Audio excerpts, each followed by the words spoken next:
Imagine a world where we could edit genes like a text document, correcting diseases at their genetic root. Does it sound like science fiction? It's not. Welcome to the future of gene editing. In this fascinating new frontier, scientists wield the power to alter the very code of life, DNA. The tool in their arsenal?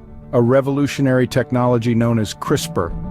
CRISPR, an acronym for Clustered Regularly Interspaced Short Palindromic Repeats, is a system that allows us to precisely cut and paste DNA, essentially rewriting the genetic code. The potential of this technology is vast. It has the capacity to cure genetic diseases, improve crop yield in agriculture, and even enhance human capabilities. We're teetering on the brink of a new age, exploring the boundaries of what we once thought was possible.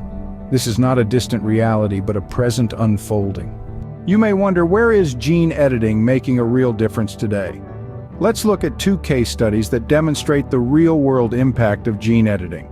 First, we delve into the medical field, specifically sickle cell disease, a painful, life-threatening condition that affects millions globally.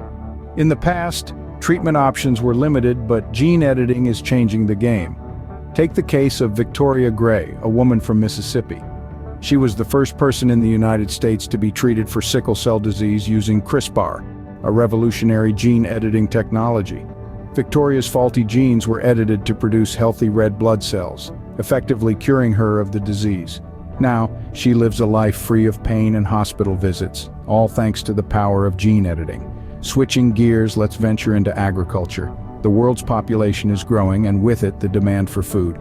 However, crops are often threatened by diseases, pests, and harsh weather conditions.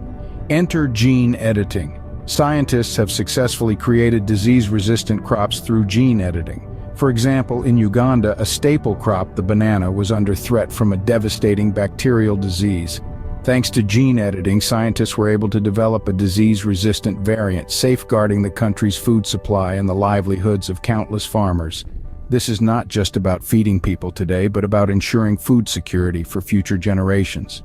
These stories illustrate the transformative power of gene editing. From curing debilitating diseases to securing our food supply, gene editing is not a distant, abstract concept.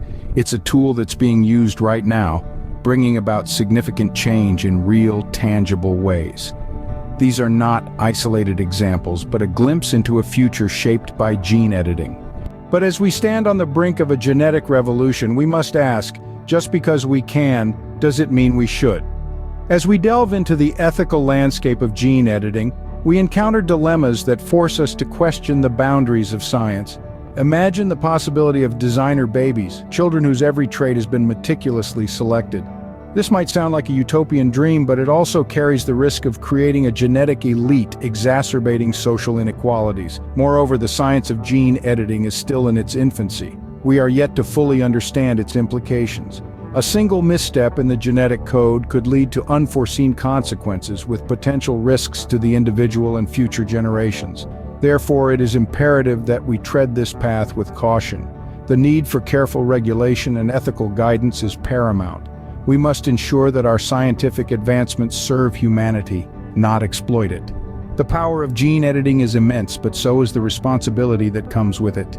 As we delve deeper into the genetic code, the line between science and science fiction blurs. We've journeyed through the expansive potential of gene editing, from curing genetic disorders to enhancing crop yields and even perhaps augmenting humans. We've glimpsed how CRISPR and other technologies are already rewriting the story of life and how they might shape our world in ways we've only dreamed of. But with this power comes profound ethical questions. Whose hands should hold the scissors that cut and paste our DNA? How do we navigate the balance between innovation and regulation, between potential benefits and unforeseen consequences? The answers to these questions aren't simple, but one thing is clear.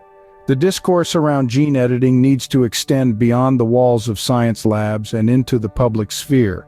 It's not just about what we can do with these technologies, but what we should do. The future of gene editing is not just in the hands of scientists, but in ours. The conversation starts now.